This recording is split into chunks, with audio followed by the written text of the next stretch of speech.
8mm.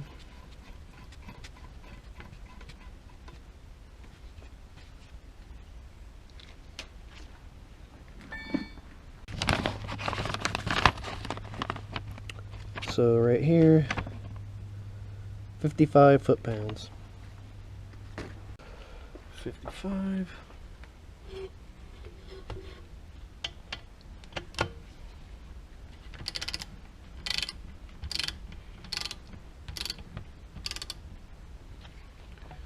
The other side didn't really want to spin. The cartridge didn't want to spin inside there, but I'm going to keep an eye on it just in case.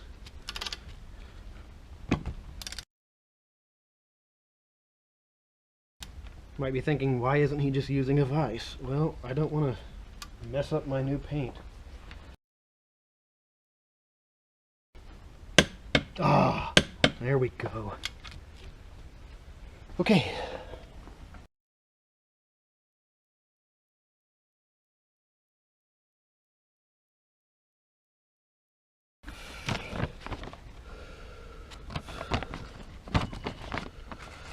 Right here.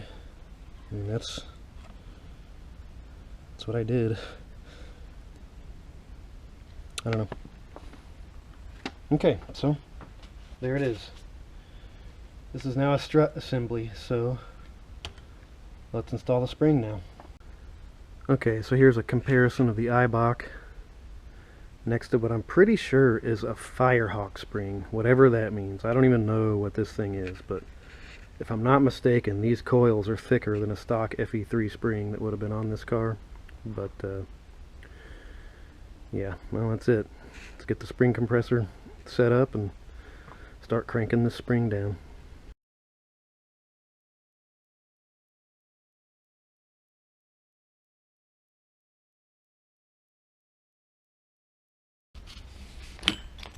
Just set that ticking time bomb aside.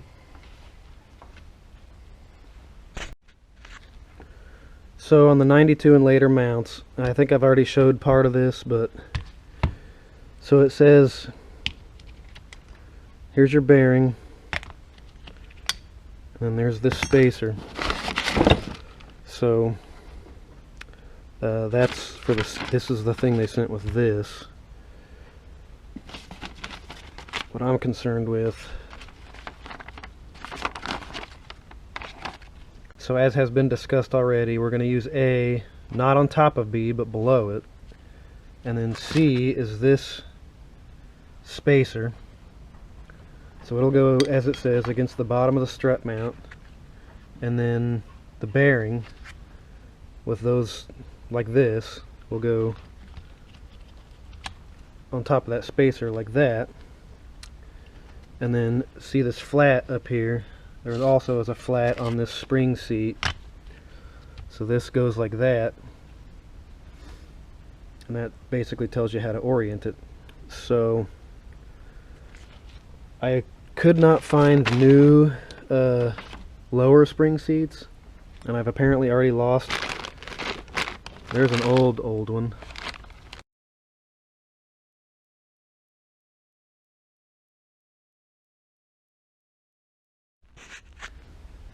So here's the best. It's not in very good condition, but this is the best lower spring seat that I have.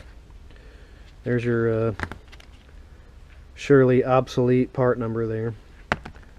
So I'm going to get that installed on the strut housing and then start assembling it. Now this is also something I'm not over the moon about this, but these old bellows and bump stops, the bump stop doesn't really fit on the shaft, and the bottom of the bellows doesn't really fit on the coney, but I guess I'm going to put them on there anyway, and maybe I'll put a hose clamp along the bottom just to keep it in place. I don't know. It's kind of sloppy, but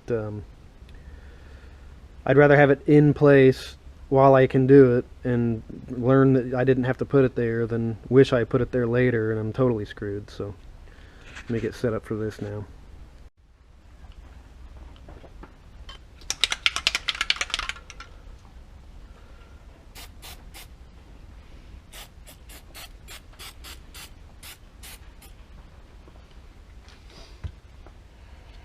So on this lower insulator, it's got this one rubber tab sticking up on the one side, and I'm pretty sure that's supposed to go on the inside of that metal tab on this thing, like that.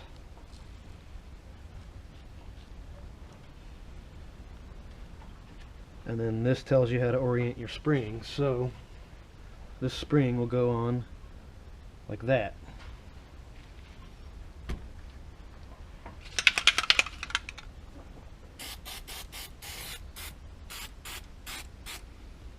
God, this stuff stinks. Okay, let's pull this out.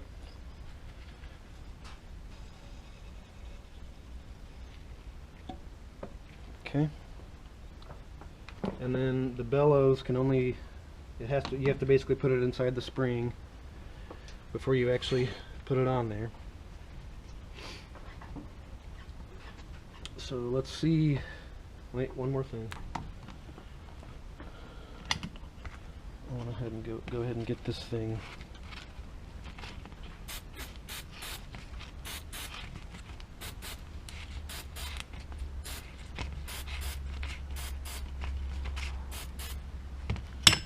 Get that ready.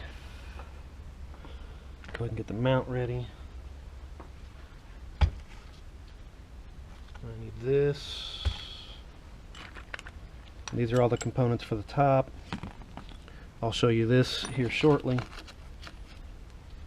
And then a nut and a lock washer. So, alright. Slip this over that while also putting the bellows on. Get that about right there-ish. And then another thing here. See that flat down there on that, I guess that's a spring perch of sorts. I'm going to orient the flat of this one with it. So this will go on like that, which I can change that later.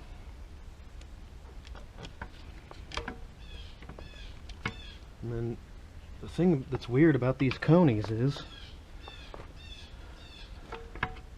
you can compress the thing really easily, so you gotta, it doesn't want to stay out on its own, basically.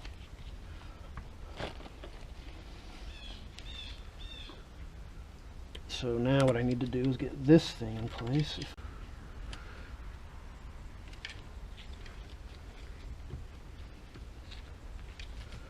Alright, I'm going to try to see if threading this on will drive that washer down in there. I think it will.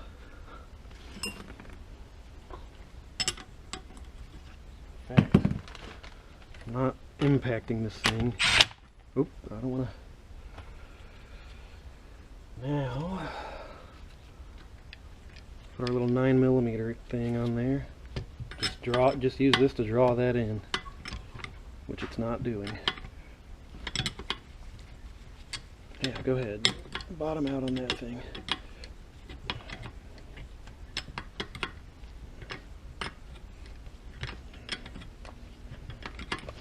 There we go. Something seemed weird there.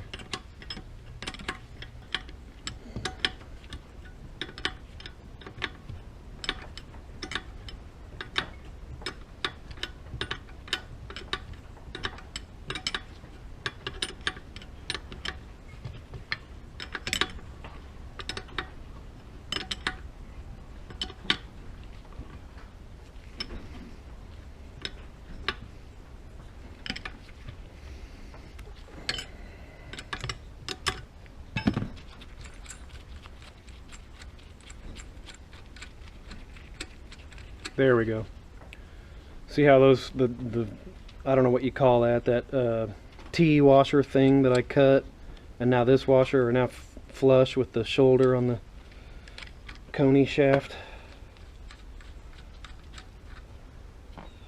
So now I put this on here.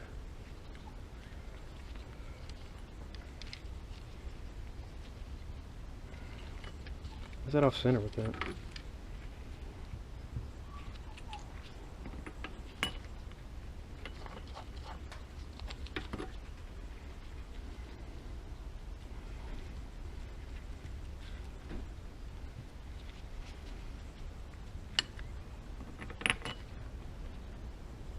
that. Let's go ahead and use the washer this time.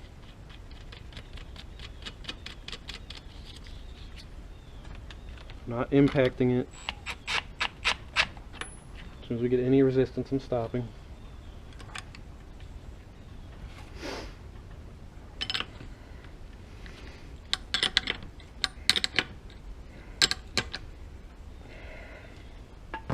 Okay.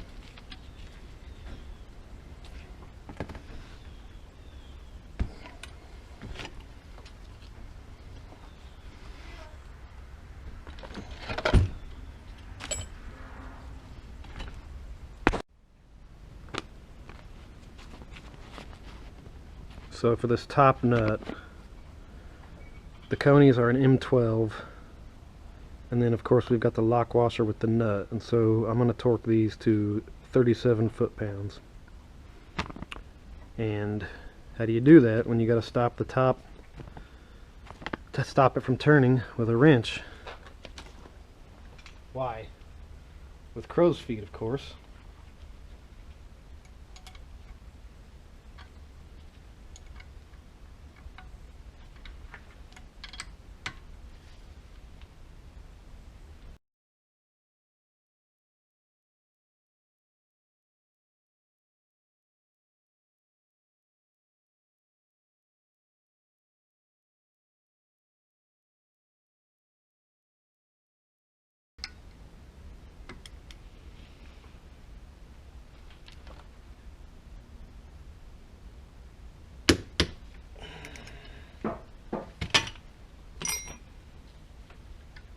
Okay.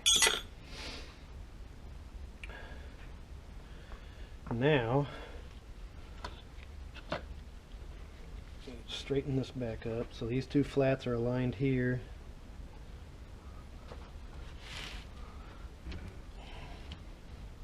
Get that up there.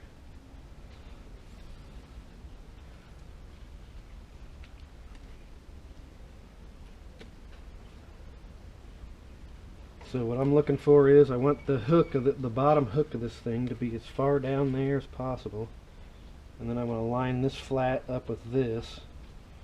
I don't care about that one so much.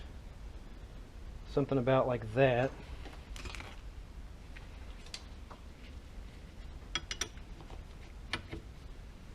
Wait, we're loosening now.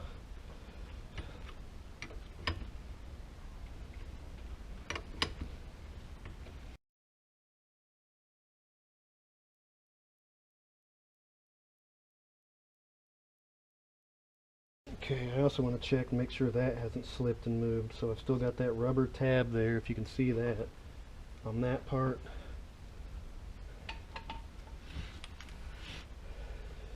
Keep this flat,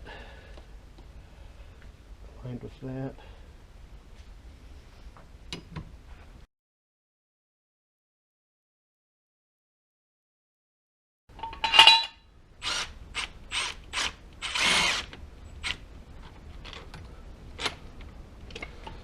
So,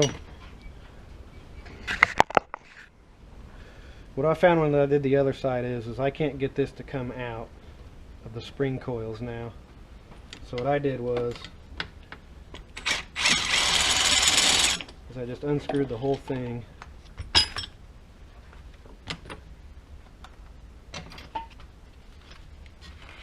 And let's get over here.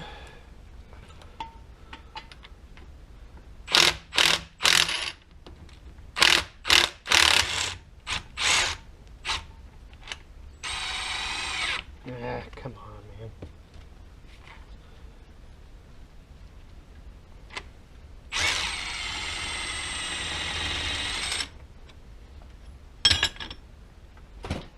And now, when I unscrew these, as soon as they get enough gap,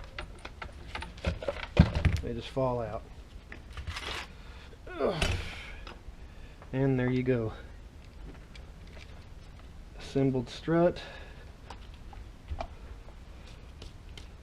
That looks good.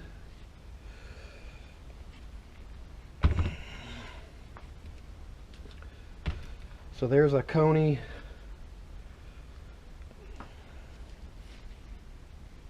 installed in a housing with an eye box spring and a 92 and later strut mount.